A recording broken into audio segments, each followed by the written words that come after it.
discuss it at the survival conference that we give it in June 2nd, 3rd. At that time. It's June 2nd, Saturday all day and partially Sunday.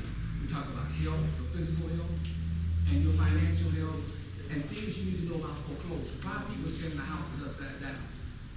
Oh, tell a friend of mine, he's saying, I said, listen, you need to declare bankruptcy and take all your money and put it in silver. When this stuff collapses, that's going to be your only hope to survive in this thing.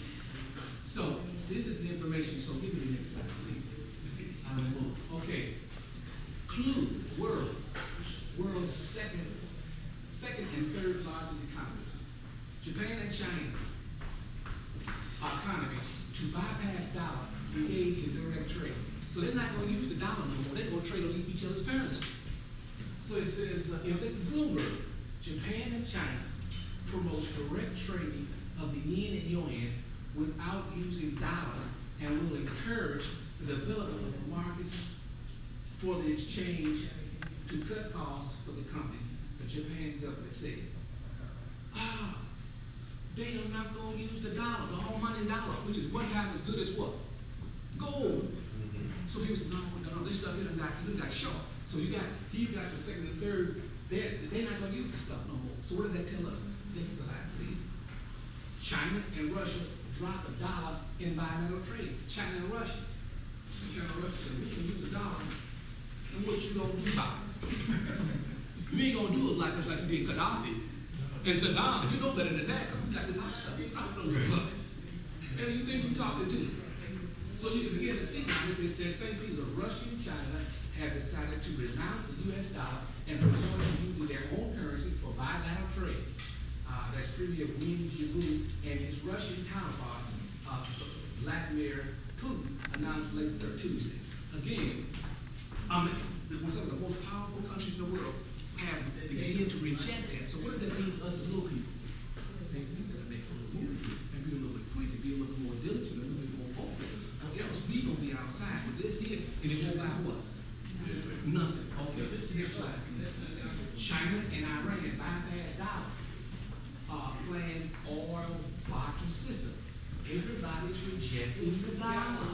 It says here, Tehran and Beijing are talks on using bartering system to exchange Iraq oil for Chinese goods and services.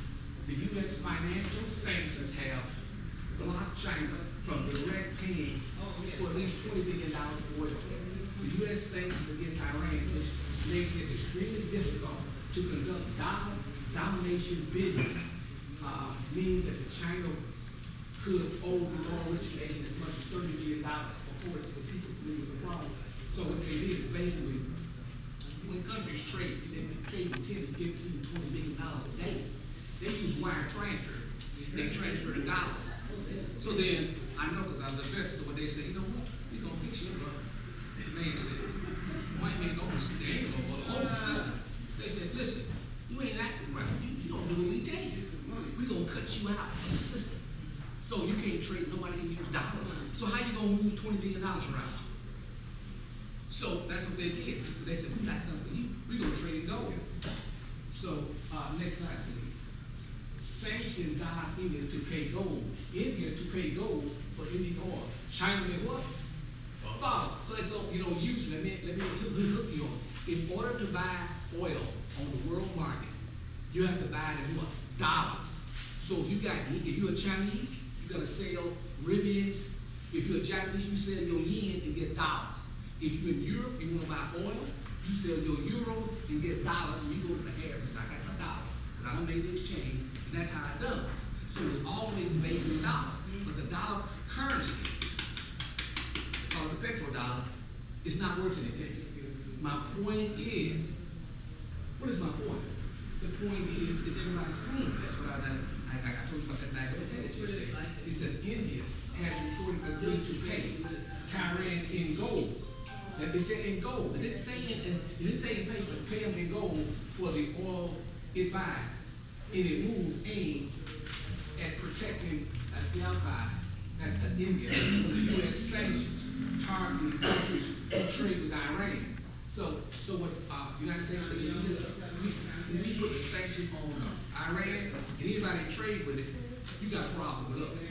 That means any company matter of fact, any of your companies in that country, they ain't gonna be able to trade here. You know, in other words, you see all these foreign cars, you see Nissan, Lexus, and all these cars. See, this is the great bazaar. America's the great bazaar. If you make it in, where do you want to sell it at? You're gonna sell it in America. And America tell you, this is what you do. And if you don't do what we say, just like if I got a flea market, I said, I want your job to be here. You do what I tell you. So that's how it works. Until people say, you know what, we get tired of this stuff. He ain't the big boss around here no more. And this paper ain't working out. So it says, the report is that the Israeli basically is So everybody's making this move.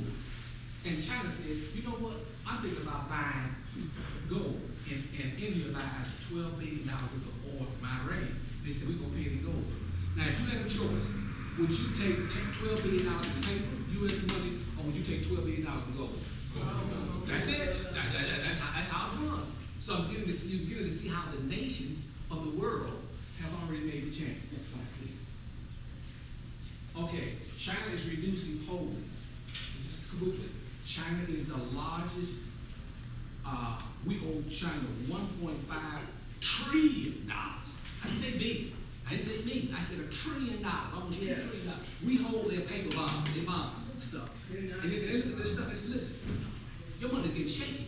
You get real shaky because you get printing some up. The more money you print up, the what? The less it divides. They say, listen, your stuff is real shaky. We ain't buying much of this stuff. And people are rejecting buying the U.S. debt or bonds. And you can see how what they have here, how they have reduced the holdings of U.S. Everybody realizes the U.S. is just about growth. Okay, next slide, please. Now, this is the economist John Williams. He's a foremost economist, and what he says simply is the debt that the Americans have, that we have, if we took basically everybody took all the people's income, all your income, we still couldn't pay off the debt. That means you're dead broke. If you took all the income of America, and 100 billion of us is working, they couldn't pay off the debt. The debt is too great. See, and if we cut everything except for Social Security and Medicare, we still broke. They ain't a problem. So this is what he's saying. The debt cannot be what? The federal income tax is only, to give you an example of what I'm saying. The budget is about a little over $4 trillion, 4.5. They only can collect in all the income tax, it's about $2.5 trillion. That's all they collect in our income tax. Well, that's why the IRS is on people's case about collecting money. $2.5 trillion. So they have to borrow each year about $1.5 trillion. So it's just like you in your home. Make it real simple. If you had a household budget, if you had to borrow half the amount of money you need every year, what trouble you can keep it what? It's only so much you can borrow because your friends say, listen, you keep borrowing, listen, I ain't letting you no more money because you can't what? You can't pay it back. Then you go to the bank, they say, listen, okay, we let us with it. Your assets or your collateral, listen, you ran out, we can't, well, no, this ain't gonna work. So you can begin to see now how you can get in big trouble. Take somebody like Michael Jackson. He owned the Beatles catalog. Brother didn't understand. See, fooling his money assumes what? See, so he owns the Beatles catalog, so he'd go down to the bank said, oh man, how much money you want, Mike? 10 billion, okay, no problem. Got interest on it. Come back, how much money? I want 20, no problem. You know, sure, he gets up there about 100 million, 200, 150 million, he don't owe a lot of money. They said, Mike, you owe a lot of money here. You owe $150 million. Now listen, we can call all this thing even if you just give us the what? The Beagle what? That's all we want. Negro, we don't care where you go after that. Down. That's it. Because they knew every time that Beagle catalog was getting what? Royalties. He only paid $70 million or something like this. This is when he bought from McCarthy. They didn't know he lucked up and got it. But the brother couldn't manage his money. And if he had lived on, that's why when he lived on, he had to work day and night. And he should have been laying back in the cut if he had managed his money back. But he just didn't know. He just didn't know how the bank was. So when you got a big collateral, you got a lot of something that's collateral, the bank will lend you all the money in the world. Because eventually, they want your what? They want your collateral. That's the name of the game. Okay, next one. The interest on the debt. This is the problem. The interest on the debt now is about 400 and really it's about 400. It's $400 billion. That's the interest. That's just the interest. We only collect $2.5 trillion, and they say within the next 4 to 5 years down the road, it will double to $1 trillion. Now, if interest rates go to $1 trillion, and you only collect $2.5 or $3 trillion, you in the what? You in the red. So they say you got listen. That's just like you got a credit card, and they say, you know what? You a bad credit risk here. You ain't been paying your bills. And Mr. Chase said, you know what? We're gonna jack your interest rate up to 35%. See, that's how they do you. And next thing you know, you got $1,000 every year. You got to pay $350 in interest plus the what? The principal.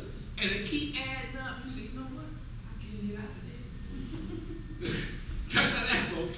Because you don't know what you're doing. You're dealing with the devil. You're dealing straight up with the devil.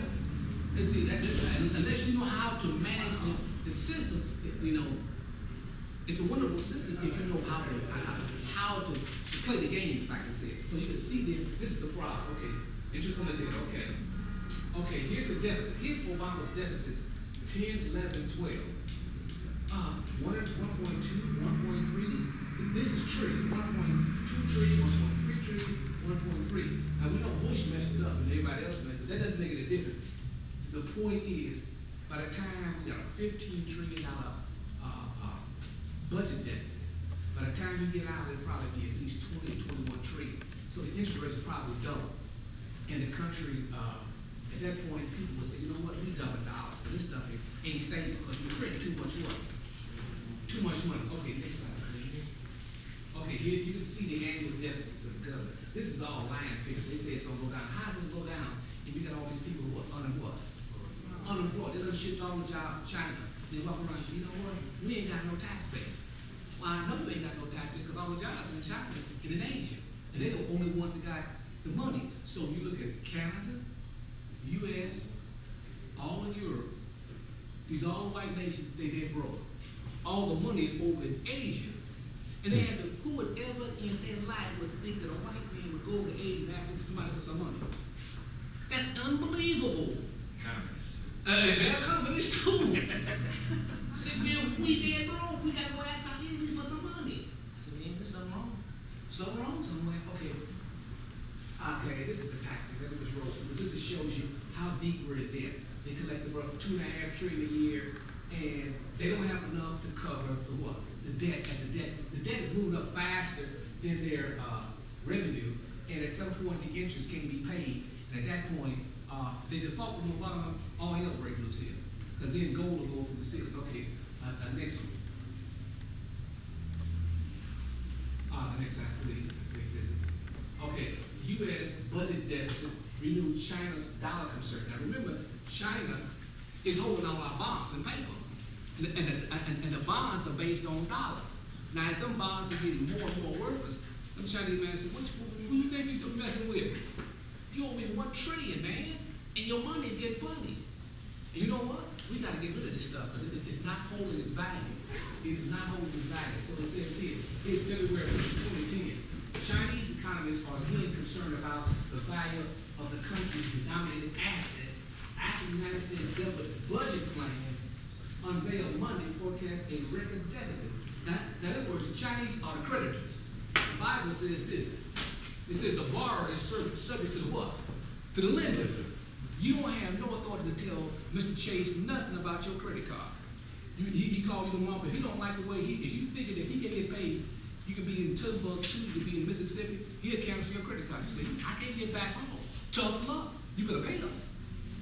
See, so this is the situation you're in. It says U.S. budget deficit renewed. So you begin to see the economists are worried that if Congress approves the budget plan, the U.S. federal government will issue more and more bonds and print what? More and more what? Money to finance the deficit, which may prompt a dollar depreciation or devalue. Dollar depreciation erodes the value of China's holding of dollar-denominated assets. Now, this is in the news. The Chinese, they look at the Americans real funny. Say, listen, you owe us $1 trillion and your money is getting funny. See, and listen, China is telling their citizens, you know what? Buy gold, buy silver. Because they know when America goes, everybody goes. But they figure if all their citizens got gold, let me say this. If you got 35 or 40,000, 50,000, 100,000 of gold, you ain't out in the street riding and trying to get some food. See, you got enough to help you and your family kind of live through the situation. Only people gonna be out throwing bricks are people that's dead broke. They gonna try to get food. This is what's happening here. See, okay. Next slide, please. Okay, this is the annual deficits and stuff. So it shows you it's getting worse and worse. We don't have any factors. Let me say here. Here's the craziness about the whole situation. They shipped all the jobs to China. As a matter of fact, they said, we don't need this. We're going to do this. I said to myself, I told a friend one couple of minutes, I said, it's about the damnedest thing I would know. If you don't have to manufacture anything and you become rich, black people should be rich now because we don't manufacture what? Nothing. Nothing. I said, and you gonna tell me this country, as big as it is, don't ship it all to China, and they say, and we're gonna buy from them? I said, I know we're gonna wind up owning the whole thing on the show. That's China. See, you can see that. Okay, we go on. Okay, so the United States have made, now certain states have already made this here silver legal tender. So Utah, Mormon State, South Carolina, Washington, these are states, you can look them up when you get home. These are states that have already legalized silver. They know, listen to what I'm saying, they know that this is eventually gonna go. So what they wanna say is this. They say, how they gonna get the silver? People say, well listen, we don't want that paper. They said, well listen, state legislator and the governor said, he said, you know what? Listen, when you come down here to pay your taxes, you can pay them what? Silver and gold. That's how we gonna get it. You owe us $2,000 of silver. See, and you know, if you owe us $2,000 in taxes, we're gonna show you a chart on gold. If you just bring a gold coin down here and everything is what? Everything's cool. And next year you come back down here with another gold coin. We don't want one. We don't want no paper. See, and we as Americans are working class people. We ain't got, these are 10 dimes. And I told you, remember some of these questions, some of the things I'm telling you. This is how, so you got 13 states that already have on their books to legalize gold and silver coins, American gold and silver as legal tender. One mercury dime. This is a dime. This is 1954. Eisenhower. It worth $3.